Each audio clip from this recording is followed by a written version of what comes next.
राधे राधे, जय श्री कृष्णा। ज्येष्ठ मास के कृष्ण पक्ष में आने वाली एकादशी को अपरा एकादशी कहते हैं और इस बार अपरा एकादशी के दिन कई शुभ योगों का निर्माण हो रहा है। इस दिन आयुष्मान और प्रीति योग के साथ बुद्धादित्य राजयोग भी बन रहा है। अपरा एकादशी का व्रत ब्रह्म हत्या जैसे पापों से मुक्ति दिलाता है और जीवन में सुख समृद्धि लाता है।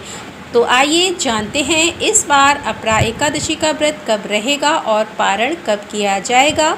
एकादशी तिथि प्रारंभ होगी 23 मई शुक्रवार को तड़के 1:13 से, यानी कि देखा जाए तो यह गुरुवार की मध्य रात्रि का समय रहेगा और एकादशी तिथि समाप्त होगी 23 मई शुक्रवार की रात 10:29 पर।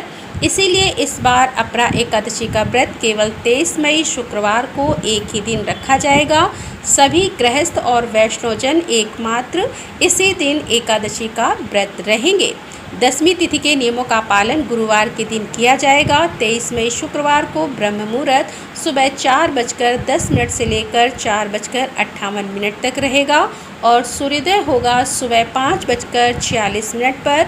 सूर्यास्त शाम 7 बजे। प्रातःकाल पूजा मुहूर्त सुबह 4:25 से लेकर 5:26 तक रहेगा। अब आइए जानते हैं अपरा एकादशी के पारण का समय। 24 मई दिन शनिवार को अपरा एकादशी व्रत पारण करने का यानी खोलने का शुभ मुहूर्त सुबह 5:46 से लेकर 8:59 तक रहेगा। एकादशी व्रत का पालन हमेशा निर्धारित मुहूर्त के अंदर ही कर लेना चाहिए, तभी एकादशी का पुण्य प्राप्त होता है। अपरा एकादशी का व्रत रखने वाले भक्तों को एक दिन पहले दसवीं तिथि के नियमों का पालन करते हुए सूर्यास्त के बाद अन्न ग्रहण नहीं करना चाहिए। तुलसी के पत्ते भी दसवीं तिथि को ही तोड़कर रख लेने चाहिए।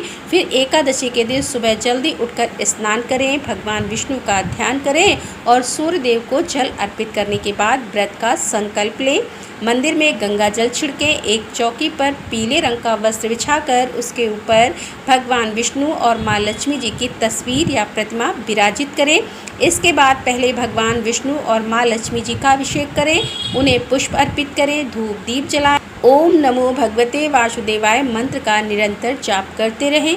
सच्चे मन से कथा का श्रवण करें। समय हो तो श्री विष्णु सहस्त्रनाम का पाठ पढ़ें या सुनें और सबसे अंत में चालीसा पाठ करने के बाद कपूर जलाकर आरती उतारें। तुलसी जी में जल एकादशी के दिन अर्पित नहीं किया जाता है। सुबह केवल धूप दीप जलाकर पूजा करें और परिक्रमा करें। इसके बाद पूरा दिन सात्विक मन से भगवान का ध्यान करके उपवास करें। जो लोग उपवास नहीं कर सकते उन्हें भी इस दिन चावल या चावल से बनी चीज़ों का साथ अन्न ग्रहण नहीं करना चाहिए और शाम के समय एक बार फिर से विधि विधान से पूजा करके भगवान को एक बार फिर से भोग लगाएं। अगले दिन शुभ मुहूर्त में व्रत का पारण करें। इस तरह से एकादशी का व्रत पूर्ण हो जाता है। राधे राधे, जय श्री कृष्णा।